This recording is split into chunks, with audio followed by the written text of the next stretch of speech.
ബാങ്കിൽ പണിയൊന്നുമില്ലല്ലോ ഇപ്പോൾ ഞങ്ങൾക്ക്. പണിയൊന്നുമില്ലാത്തതുകൊണ്ട് ഞങ്ങൾക്ക് അടയ്ക്കാൻ ഞങ്ങൾക്കൊരു വിഷമം തന്നെയല്ലേ. എങ്ങനെ അടയ്ക്കും? അപ്പം ഞങ്ങൾ ലോൺ എന്തായാലും എഴുത്തള്ളുക. നമ്മൾ കേരള ഗ്രാമീണ ബാങ്കിലാണ് ഞാൻ എടുത്തിട്ടുള്ളത്. അത് ഇപ്പോൾ ഉരുൾപൊട്ടിയ ശേഷം നമുക്ക് അടക്കാൻ പറ്റിയിട്ടില്ല. അറിയാലോ, സാഹചര്യം അങ്ങനെ ആയിപ്പോയി. വയനാട് ചൂരൽമലയിലെ ദുരന്ത ബാധിതർക്ക് ഇനിയും കുറേ പറയാനുണ്ട്. എല്ലാം നഷ്ടപ്പെട്ട മനുഷ്യരുടെ ലോൺ എന്തുകൊണ്ട് കേന്ദ്ര സർക്കാർ എഴുതി തള്ളുന്നില്ല എന്ന ചോദ്യം ഉയരുന്നു. എനിക്ക് ഒരപേക്ഷ അത് മാത്രമേ ഉള്ളൂ. എൻ്റെ സ്വർണ്ണങ്ങൾ എഴുതി തള്ളണം, അത്രയേ ഉള്ളൂ, വേറെ ഒന്നുമില്ല. എന്താ വെച്ചാൽ ഇനി നമ്മളിപ്പോൾ ഒരു വീട്ടിൽ പോയി നമുക്ക് വല്ലൊരു അസുഖം വന്ന് അത് വിറ്റിട്ടെങ്കിൽ നമ്മളെ മക്കൾ നമ്മളെ അസുഖങ്ങൾ നോക്കും.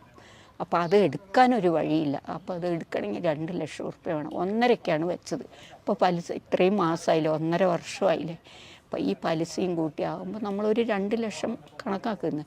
അപ്പോൾ എടുത്ത് കിട്ടിയാലും ഒരു 6-7 പവനുണ്ട്. പൈസ എന്ന് പറഞ്ഞാൽ ഒന്നും നമുക്ക് തന്നിട്ടില്ലല്ലോ. നമുക്കൊന്നും തന്നിട്ടില്ല. ഈ 9,000 അല്ലാതെ വേറൊന്നും പൈസ തന്നില്ല. മക്കൾക്ക് പഠിക്കാൻ വേണ്ടി എടുത്ത പൈസയാണ്. മക്കൾ ഈ കമ്പ്യൂട്ടറും ഇതൊക്കെ പഠിച്ചാൽ അപ്പോൾ അവർക്ക് വീട്ടിൽ വെച്ച് വർക്ക് ചെയ്യാൻ വേണ്ടിയിട്ട് ഇതൊക്കെ സാധനങ്ങളൊക്കെ മേടിക്കാൻ വേണ്ടിയിട്ട് ലോൺ എടുത്താണ് ഞങ്ങൾ. ആ ലോണൊന്നും നമുക്ക് അടയ്ക്കാൻ പറ്റില്ല. പിന്നെ സ്വർണ്ണങ്ങളുണ്ട്. ബാങ്കിൽ പണിയൊന്നുമില്ലല്ലോ ഇപ്പോൾ ഞങ്ങൾക്ക്. പണിയൊന്നുമില്ലാത്തതുകൊണ്ട് ഞങ്ങൾക്ക് അടയ്ക്കാൻ ഞങ്ങൾക്കൊരു വിഷമം തന്നെയല്ലേ. എങ്ങനെ അടയ്ക്കും? അപ്പം ഞങ്ങൾ ലോൺ എന്തായാലും എഴുത്തള്ളുക. 5 ലക്ഷം ലോണാണ് എടുത്തത്. 5 ലക്ഷത്തിൻ്റെ ലോൺ വീട് പണിക്ക് വേണ്ടി എടുത്താണ്. വീടിൻ്റെ ലോണാണ് എടുത്തിട്ടുള്ളത്. നമ്മൾ കേരള ഗ്രാമീണ ബാങ്കിലാണ് ഞാൻ എടുത്തിട്ടുള്ളത്. അത് ഇപ്പോൾ ഉരുൾപൊട്ടിയ ശേഷം നമുക്ക് അടക്കാൻ പറ്റിയിട്ടില്ല. അറിയാലോ, സാഹചര്യം അങ്ങനെ ആയിപ്പോയി.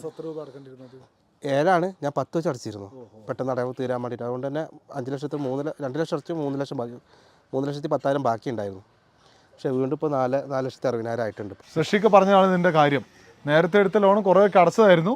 പക്ഷേ മൊറട്ടോറിയം ഇവർ വിചാരിച്ചു അടയ്ക്കേണ്ട, പലിശ ഒന്നും വലിയ കുഴപ്പമുണ്ടാവില്ലെന്ന് വിചാരിച്ചു. പക്ഷേ പലിശ കൂടി നേരത്തെ എടുത്ത ലോൺ തന്നെ അടയ്ക്കേണ്ട അവസ്ഥ. മാത്രമല്ല, ഒരു ചെറിയ സാധനം പോലും വാങ്ങാൻ പറ്റാത്ത സ്ഥിതി.